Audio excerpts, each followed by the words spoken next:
ಎಲ್ಲರಿಗೂ ನಮಸ್ಕಾರ. ಪಾವಗಡ ತಾಲೂಕಿನ ಪುರಸಭೆಯ ತೆರವಾದ ಸ್ಥಾನಕ್ಕೆ ಹೊಸ ಅಧ್ಯಕ್ಷರಾಗಿ ಸುದೇಶ್ ಬಾಬು ಅವರು ಆಯ್ಕೆಯಾಗಿದ್ದಾರೆ.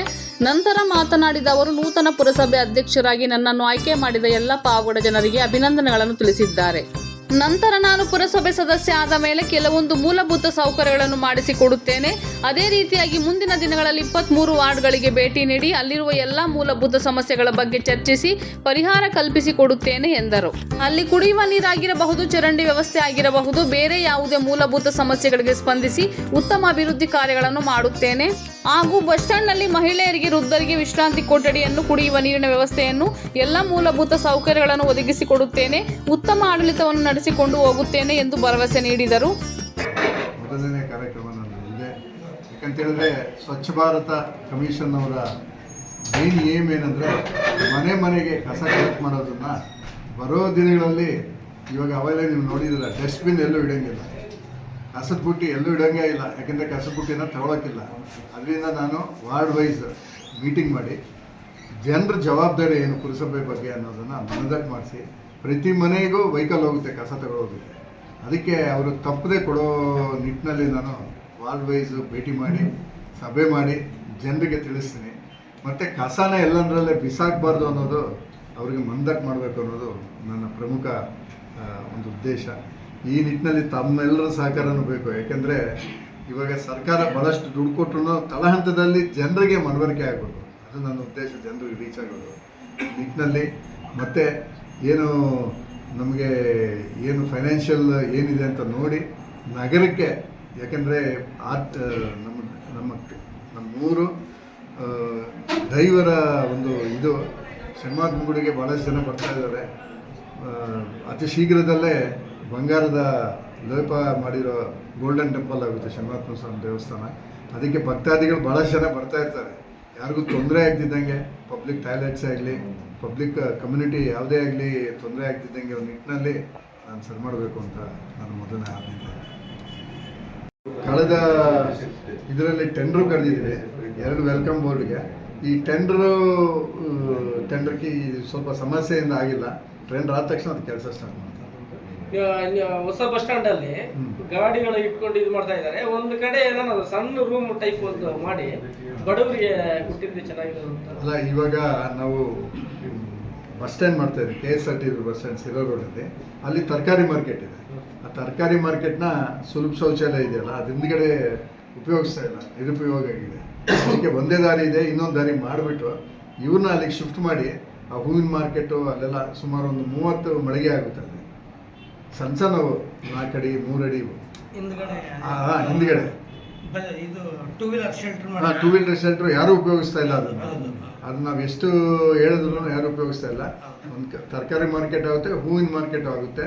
ಆಮೇಲೆ ಇದೆಲ್ಲ ಮೇಯ್ನು ಫುಟ್ಪಾತಲ್ಲೇ ಆಕ್ಯುಪೈ ಆಗಿದೆ. ದಯವಿಟ್ಟು ತಮ್ಮಲ್ಲಿ ಜನಕ್ಕೆ ಜಾಗ್ರತೆ ಮೂಡಿಸ್ಬೇಕು. ನಾವು ಯಾರು ಬಡವ್ರ ಮೇಲೂ ವ್ಯಾಪಾರ ಮಾಡಬಾರ್ದು ಅಂತ ನಾವೇನು ಮಾಡಲ್ಲ. ಅದಕ್ಕೆ ನಿರ್ದಿಷ್ಟವಾದ ಸ್ಥಳ ಫಿಕ್ಸ್ ಮಾಡಿದಾಗ ಆ ಸ್ಥಳದಲ್ಲೇ ಮಾಡಿದ್ರೆ ಚೆನ್ನಾಗಿರುತ್ತೆ ಅಂತ. ಇನ್ನೊಂದು ಬಸ್ ಸ್ಟ್ಯಾಂಡ್ನಲ್ಲಿ ನೀರು ವ್ಯವಸ್ಥೆ, ಬಸ್ ಸ್ಟ್ಯಾಂಡಲ್ಲಿ ಹಿಂದೆ ಒಂದು ರೋಟ್ರಿ ಅವರಿಂದ ಮಾಡಿದ್ವಿ. ಈ ಬಸ್ ತೊಳೆಯೋದ್ರಿಂದ ಅದು ಡೀಸೆಲ್ ವಾಸನೆ ಬಂದ್ಬಿಟ್ಟು ಯಾರೂ ಉಪಯೋಗಿಸ್ತಾ ಇಲ್ಲ. ಅದು ಇದಾಗಿದೆ. ಅಲ್ಲಿ ಒಂದು ಏನು ಲೇಡಿ ಹೆಣ್ಮಕ್ಳಿಗೆ ಒಂದು ವೈಟಿಂಗ್ ರೂಮು, ಅದೊಂದು ಪೊಲೀಸ್ ಚೌಕಿ ಒಂದು, ಮತ್ತು KSRTC ಅವ್ರಿಗೊಂದು ನಿರುಪಯೋಗಿ ಬಿದ್ದೋಗಿದೆ ಒಂದು ವಾಟರ್ ಇದು, ಅದನ್ನು ತೆಗೆದುಬಿಟ್ಟು ಅದನ್ನು ಅಲ್ಲಿ ಮಾಡಿಸ್ತೀವಿ. ಅವರು ಅವ್ರ ಮನೆಯಲ್ಲಿರೋ ಚೀಲಗಳನ್ನು ತಗೊಂಡ್ಬಂದು ಎಲ್ಲ ಒಂದು ಕಡೆ ಹಾಕಲಿಲ್ಲ ಅಂದರೆ ಇವತ್ತು ಸ್ವಚ್ಛತೆ ಇಲ್ಲ. ಇಲ್ಲ ಸರ್, ಬೆಟ್ಟ ಆದರೂ ಸಹ ಹೋಗ್ತದೆ. ಅದಕ್ಕೆ ಏನಾದರೂ ನಿಮ್ಮ ಬತ್ತಳಿಕೆ ಇದೆಯಾ? ಅದೇ ಸರ್, ಇವಾಗ ನಾವು 23 ವಾರ್ಡಲ್ಲಿ ಡೈಲಿ ಮನೆಗೆ ಹೋಗೋದು, ಎಲ್ಲಿ ಹೋಗ್ತಾ ಇಲ್ಲ ಅನ್ನೋದನ್ನ ನಾನು ತರಿಸ್ಕೊಂಡು ಫುಲ್ ಕಾರ್ಟ್ಸ್ ಹೋಗ್ತಾ ಇದೆ. ಆ್ಯಸ್ ಪರ್ ನಾನು ನಿನ್ನೆ ವಿಚಾರಿಸಿದಾಗ ಫುಲ್ ಕಾರ್ಟ್ ಹೋಗುತ್ತೆ, ಬಟ್ ಕೊಡ್ತಾ ಇಲ್ಲ ಜನರು. ಇವ್ರು ಹೋಗೋ ಟೈಮ್ಗೆ ಅವರು ಇರಲ್ಲ. ಅದಕ್ಕೋಸ್ಕರ ಅದನ್ನು ನಾನು ಟೈಮಿಂಗ್ ಫಿಕ್ಸ್ ಮಾಡಿಬಿಟ್ಟು ನಾನು ಹೇಳಿದ್ನಲ್ಲ, ಕರೆಸ್ಬಿಟ್ಟು ಅವನ್ನೆಲ್ಲ ಎಲ್ಲರಿಗೂ ಗಾಡಿ ಕೊಡೋ ಥರ. ಯಾಕೆಂದರೆ ಕಸ ಉತ್ಪತ್ತಿ ಆಗೋ ಕಡೆನೇ ಕೊಡೋ ಇದು ಕೇಂದ್ರ ಸರ್ಕಾರದ ಒಂದು ಇದು ಸ್ವಚ್ಛ ಭಾರತ್ ಮಿಷನ್ದು. ಆ ಸ್ವಚ್ಛ ಭಾರತ್ ಮಿಷನಲ್ಲಿ ಎಷ್ಟು ಸವಲತ್ತು ಕೊಡ್ತಾ ಇದ್ದಾರೆ ಅಂದರೆ, ಇವಾಗ ನನ್ನ ಅಂದಾಜು ಒಂದು 100 ಚಿಲ್ಲರೆ ಟಾಯ್ಲೆಟ್ಸ್ ಬಂದಿದೆ. ಇವಾಗ ಯಾವ ಟಾಯ್ಲೆಟ್ ಇಲ್ವೋ ಅಂತ ಇವರಿಗೆಲ್ಲ ಸಹಾಯಧನ ಕೊಡೋ ಸ್ಕೀಮು ಅದು. ಪ್ಲಸ್ ಇದನ್ನು ಮೈನಾಗಿ ಜನಕ್ಕೆ ಮನವರಿಕೆ ಆಗಬೇಕು, ಕಸ ಬಿಸಾಕಬಾರ್ದು ಅಂದರೆ ಜನ ಭಾಳ ಬುದ್ಧಿವಂತರು, ನಾವು ಹೇಳಿದ್ ಕೇಳ್ತಾರೆ. ಬಟ್ ಪ್ರಾಪರಾಗಿ ಹೇಳ್ಬೇಕು, ತಿಳಿಸ್ಬೇಕು ಅವ್ರಿಗೆ ಕಾನೂನು ಈ ಥರ ಇದೆ. ಇವಾಗ ನೋಡಿ, ಈ ತಿಂಗಳಿಗೆ ಆಸ್ತಿ ತೆರಿಗೆ ಕಟ್ಟಿದ್ರೆ 5% ಡಿಸ್ಕೌಂಟ್ ಅಂದರೆ 70% ಕಟ್ಬಿಡ್ತಾರಲ್ಲ. ಸೊ ಅದು ಪ್ಲಾಸ್ಟಿಕ್ ಬ್ಯಾಗ್ಗಳೆಲ್ಲ ಬ್ಯಾನ್ ಮಾಡಿದ್ರು. ಅದು ಯಾಕೆಂದರೆ ಅದು ಕೊಳಿಯಲ್ವಂತೆ, ಅದು ಎಷ್ಟು ವರ್ಷ ಆದರೂ ಹಂಗೆ ಇರುತ್ತೆ ಅಂತ. ಅದನ್ನು ನಿಂತೋಗಿತ್ತು, ಮತ್ತೆ ಸ್ಟಾರ್ಟ್ ಆಗಿದೆ ಇವಾಗ. ಇದ್ರ ನಿಟ್ಟಿನಲ್ಲಿ ನಾನು ಕೆಲಸ ಮಾಡ್ತೀನಿ. ಸರಿ, ಅಂದರೆ ನಾವೊಂದು ಅನುಭವಿಸ್ತಾ ಇದ್ದೀವಿ. ಪ್ರತಿಯೊಬ್ಬರು ವಾರಕ್ಕೊಂದು ಟ್ಯಾಂಕರ್ ತಗೋಬೇಕಾಗುತ್ತೆ. ಅದಕ್ಕೆ ಯಾವುದೂ ನೀರು ಬರಲ್ಲ. 2 ಸಲ ಬುದ್ಧಿ ಕಟ್ಟಿಸಿದ್ರು, ಏಲ್ರಾಜಿದ್ದಾಗ ಪೈಪ್ಲೈನ್ ಮಾಡಿಸಿದ್ರು, ಸೊಗಡು ವೆಂಕಟೇಶಿದ್ದಾಗ ಇದು ಮಾಡಿದ್ರು, ಏನು ಕಟ್ಟಿದ್ರು ನೀರೇ ಇಲ್ಲ. ಸರ್, ಇವಾಗ ನಮ್ಮ ತುಂಗಭದ್ರಾ ನೀರು ಬರ್ತಾ ಇದೆ. ತುಂಗಭದ್ರಾ ನೀರು ಬಂದಾಗ ಅವ್ರದ್ದು ಇನ್ನೊಂದು 6 ಮಂತ್ಸಲ್ಲಿ ಆಗಬೇಕು. ಇವಾಗ ಮೈನ್ ಲೈನ್ ಹಾಕೋದನ್ನು ಟೆಂಡರ್ ಆಗಿದೆ, ಸಬ್ ಲೈನ್ ಟೆಂಡರ್ ಆಗ್ತಾ ಇದೆ. ಒಂದು ದಿವಸಕ್ಕೆ ನನ್ನ ಅಂದಾಜು ಎಷ್ಟೋ ಲಕ್ಷ ಲೀಟ್ರ್ ಕೊಡ್ತಾ ಇದ್ದಾರೆ. ಇವಾಗ ಆಲ್ರೆಡಿ ಒಂದು ಕನೆಕ್ಷನ್ ಬಂದು 2 ಸಂಪಿಗೆ ಆಗ್ತಾ ಇದೆ. ನೀರು ಬರ್ತಾ ಇದೆ, ಆಲ್ರೆಡಿ ಕೊಡ್ತಾ ಇದ್ದಾರೆ. ಏನು ನಮ್ಮ ದುರಾದೃಷ್ಟ, ಇವಾಗ ಅಲ್ಲೇನೋ ಡೆಡ್ ಸ್ಟೋರೇಜ್ ಆಗಿಬಿಟ್ಟಿದೆ ಅಂತ, ಅದಕ್ಕೆ ಭಾಳ ಕಡಿಮೆ ಕೊಡ್ತಾ ಇದ್ದಾರೆ. ಅಲ್ಲಿ ಕುಡಿಯೋ ನೀರು ಓಕೆ, ಹೆಂಗೋ ಟ್ಯಾಂಕ್ ಇದು ಫಿಲ್ಟರ್ ನೀರು ತಗೊಳ್ತಾರೆ. ಬಟ್ ಡೈಲಿ ಯೂಸ್ ಏನಂತ ಬೇಕಾಗಬೇಕಲ್ಲ, ಅದು ತುಂಬ ಸಮಸ್ಯೆ ಇದೆ. ಅದೇ ಇವಾಗ ಅದಕ್ಕೆ ಅಲ್ಲೊಂದು ಏನು ಟ್ಯಾಂಕ್ ಪ್ರಪೋಸ್ ಮಾಡಿದ್ದಾರೆ. ಇವಾಗ ಟ್ಯಾಂಕ್ ಇದೆ ಆಲ್ರೆಡಿ. ಅದಕ್ಕೆ ನೀರಂದರೆ ಇವಾಗ ಏನಾಗ್ತಾ ಇದೆ ಅಂದರೆ, ಇವಾಗ ಮೇಯ್ನು KEB ಮುಂದೆ ಇರೋ ಸಂಪೆ ಅದಕ್ಕೆ. ಇವಾಗ ನಗರ ಈ ಕಡೆ ಎಲ್ಲ ಬೆಳೆದಾಗ ಡಿಸ್ಟ್ರಿಬ್ಯೂಷನಲ್ಲಿ ಸ್ವಲ್ಪ ಪ್ರಾಬ್ಲಮ್ ಇದೆ. ಅದನ್ನು ನಾನು ಗಮನ ಹರಿಸ್ತೀನಿ. ಇಂಜಿನಿಯರ್ನ ತಿಳ್ಕೊಂಡು ಅದೇನಾಗಿದೆ ಅಂತ ಅದ್ರ ಬಗ್ಗೆ 15 ವರ್ಷದಿಂದ ಹೇಳ್ತಾ ಇದ್ದೀವಿ. 6 ಬಂದರೆ ಅದನ್ನು ಏನು ಮಾಡೋಕ್ಕಾಗಲ್ಲ. ನಿಮ್ಮ ಹಂತದಲ್ಲಿ ಏನಾದರೂ ಮಾಡ್ತೀವಿ. ಅದು ನಾನು ಪ್ರಾಮಾಣಿಕವಾಗಿ ನನ್ನ ಅವಧಿಯಲ್ಲಿ ನಾನು ವಿಚಾರಿಸಿ, ಆಯ್ತು ಸರ್, ನಾನು ಮಾಡ್ತೀನಿ ಖಂಡಿತವಾಗಿ. ಗೆದ್ದಿರೋ ವಾಡೆ ಅಂತಲ್ಲ, ಊರೆಲ್ಲ ನಮ್ಮದೇ ಇರೋದ್ರಿಂದ ನಾನು ಲಾಸ್ಟ್ ಇದರಲ್ಲಿ ಬನಶಂಕರಿಯಲ್ಲೆಲ್ಲ ಮೋರಿ ಮಾಡಿಸಿದ್ದೆ. ಯಾವುದು ಮೋರಿ ಪ್ರಾಬ್ಲಮ್ ಇಲ್ಲಂಗೆ ವಿನಾಯಕ ನಗರದಲ್ಲಿ ನನಗೆ ಬಂದಿರೋ ಹಣದಲ್ಲಿ ಎಲ್ಲ ಕಂಪ್ಲೀಟ್ ಟಾರ್ ರೋಡ್ ಹಾಕ್ಸಿದ್ವಿ. ಇವಾಗ ಅಮೃತ್ 2 ಅಲ್ಲಿ ಅದನ್ನು ಮತ್ತೆ ಕಟ್ ಮಾಡಿ ಪೈಪ್ಗೆ ಹಾಕ್ತಾಯಿದ್ದಾರೆ. ಅದಕ್ಕೋಸ್ಕರ ಇವಾಗ ನೆಕ್ಸ್ಟು ಇದರಲ್ಲಿ ಇವಾಗ ತಮಗೆಲ್ಲ ಗೊತ್ತಿದೆ ಬಾಡಿಗೆ ಎಷ್ಟು ಜಾಸ್ತಿ ಆಗಿದೆ ಅಂತ. ಬರೀ 110 ರೂಮಲ್ಲಿ ನಮಗೆ ಹತ್ತತ್ರ 19 ಲಕ್ಷ ಬರ್ತದೆ. ಅದನ್ನೆಲ್ಲ ಸ್ಟೀಮ್ಲೈನ್ ಮಾಡಬೇಕು. ಒಂದು 12 ಜನ ಕೋರ್ಟ್ಗೆ ಹೋಗಿದ್ದಾರೆ. ಅದನ್ನೆಲ್ಲ ಬಗೆಹರಿಸಿ ಒಂದು ಸ್ಟೀಮ್ಲೈನ್ ಮಾಡಿ ಇನ್ನೂ 125-130 ರೂಮ್ ಇದೆ ಹರಾಜು ಹಾಕೋದು. ಇದನ್ನೆಲ್ಲ ಹಂತ ಹಂತವಾಗಿ ನಾವು ಮಾಡಿದ್ಮೇಲೆ ಫೈನಾನ್ಷಿಯಲ್ ಸ್ಟೆಬಿಲಿಟಿ ಬರುತ್ತೆ ಅವಾಗ. ಇಲ್ಲಿ ಬಸ್ ಸ್ಟ್ಯಾಂಡಲ್ಲಿ 3 ರೂಮು ಪುರಸಭೆ ಗೋಡೆಗಳು ನೋಡೋದು ಮನೆಗೆ ದಾರಿ ಮಾಡ್ಕೊಂಡಿದ್ದಾರೆ. ಹೌದು, ರಂಗನಾಥ ಮೆಡಿಕಲ್ಲು, ಮಂಜುನಾಥ ಮೆಡಿಕಲ್ ಮತ್ತೆ ಪ್ರಜ್ವಲ್. ಅದ್ರ ಬಗ್ಗೆ 20 ಸಲ ಅರ್ಜಿ ಕೊಟ್ಟಿದ್ದೆ ನಿಮ್ಮ ಚೀಫ್ ಆಫೀಸರ್ ಅಧ್ಯಕ್ಷ. ಕಳೆದಲ್ಲ 2 ವರ್ಷ 3 ವರ್ಷದಿಂದ ಕೊಟ್ಟಿದ್ದು, ಒಬ್ಬರು ಅದ್ರ ಬಗ್ಗೆ ಚಕಾರ ಇರ್ತಿಲ್ಲ. ಆಯ್ತು, ನಾನು ವಿಚಾರಿಸ್ತೀನಿ. ಮನೆ ಕಳೆದ ಅಧ್ಯಕ್ಷರು ಅವಧಿಯಲ್ಲಿ ಕೂಡ ಚೀಫ್ ಆಫೀಸರ್ನ ಕರೆಸಿ ಇಮಿಡಿಯೇಟ್ ಆ್ಯಕ್ಷನ್ ತಗೊಳ್ಳಿ ಅಂತ ಹೇಳಿದ್ರು. ನಾನು ವಿಚಾರಿಸ್ತೀನಿ. ಅದು ಏನಾಗಿದೆ ಕೊಟ್ಟರು ಅದೇನೂ ಮಾಡಿಲ್ಲ. ಅದೇನು ಮಾಡ್ತಾರೆ ಅಂತ ಗೊತ್ತಿಲ್ಲ. ನೋಡ್ತೀನಿ, ಅದನ್ನು ವಿಚಾರಿಸ್ತೀನಿ. ಸರ್, ತುಂಬಾ ಕಡಿಮೆ ಅವಧಿ ಇದೆ. ನಿಮಗೆ ಅಂತ ಸವಾಲುಗಳು ಯಾರು ಇದೆಯಾ? ನಮಗೆ ಅಂತ ಸವಾಲು, ಈ ಪುರಸಭೆ ಅಂದರೆ ಸವಾಲು ಯಾವಾಗೂ ಇದ್ದೇ ಇರುತ್ತೆ. ಇವಾಗ ಸರ್ಕಾರ ಮತ್ತೆ ಸರ್ಕಾರ ಇವಾಗ ಒಂದು ಆದೇಶ ಮಾಡಿದೆ. 8 ಜನ ಪೌರ ಕಾರ್ಮಿಕರನ್ನ ಇದು ಮಾಡಿದ್ದಾರೆ, ಕಾಯಂಗೊಳಿಸಿದ್ದಾರೆ. ಅವ್ರಿಗೆ ಸಂಬಳ ಅದೇನೋ ಅಲೋಕೇಟ್ ಆಗೋವರೆಗೂ ಪುರಸಭಾ ನಿಧಿಯಿಂದಲೇ ಕೊಡಬೇಕಂತ. ಅದನ್ನೇನೋ ಮೊನ್ನೆ ಬಂದಿದೆ ಅಂತ ಚೀಫ್ ಆಫೀಸರ್ ಹೇಳ್ತಾ ಇದ್ರು. ಸೊ ಇನ್ನು ನಾನೇನು ಫೈನಾನ್ಸ್ ಇದೆ, ಏನು ಬರೋದಿದೆ ಅದನ್ನು ನೋಡಿಕೊಂಡು ಮಾಡ್ತೀನಿ. ಅದು ನೋಡಿ, ಅದು ಕರೆಕ್ಟಾಗಿ ಹೇಳ್ಬೇಕು ನಿಮಗೆ. ಇವಾಗ ಈ ಖಾತಾ ಅಲ್ಲಿ A ಅಂತ B ಅಂತ ಇದೆ. A ಖಾತಾ ಬಂದು ಟೌನ್ ಪ್ಲಾನ್ ಅಪ್ರೂವ್ಡ್ ಆಗಿರೋ ಸೈಟ್ಗಳಿಗೆ A ಖಾತಾ ಕೊಡ್ತಾರೆ.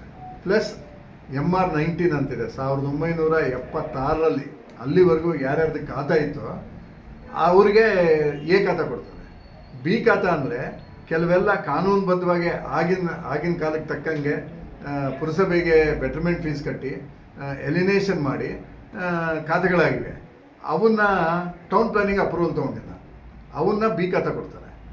ಆ B ಖಾತಾ ಅಲ್ಲಿ B ಖಾತಾ ಅಲ್ಲಿ ಬಂದಿರೋ ಇದಕ್ಕೆ ಒಂದು ಸಾರಿ 2 ಪಟ್ಟು ತೆರಿಗೆ ಕಟ್ಟಬೇಕು.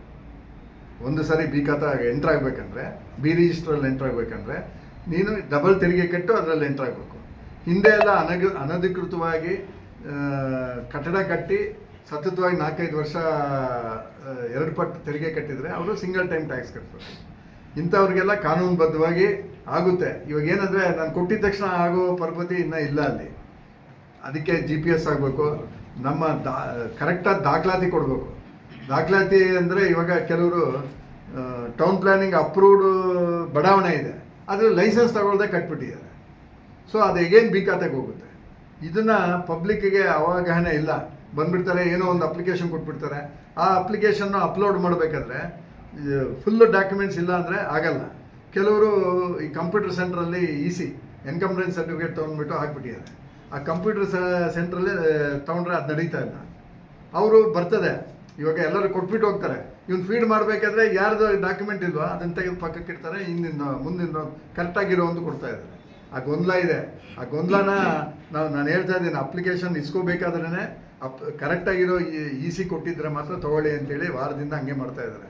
ಇದನ್ನೆಲ್ಲ ಕೆಲವು ದಿವಸದಲ್ಲಿ ಸ್ಟ್ರೀಮ್ಲೈನ್ ಮಾಡಿ, ಇವಾಗ ಏನಾಗಿದೆ ಅಂದರೆ ಈ ವರ್ಷದ ಸ್ವಯಂ ಘೋಷಿತ ಆಸ್ತಿ ತೆರಿಗೆ ಕೂಡ ಕಟ್ಟಕ್ಕೆ ಬರ್ತಾ ಇದ್ದಾರೆ. ಹಿಂದಿನ ಇವರು ಇದ್ದಾರೆ, ಇದೆಲ್ಲ ಕ್ಲಮ್ಸಿ ಆಗ್ತಾ ಇದೆ. 9 ಸಿಸ್ಟಮ್ ಇದೆ.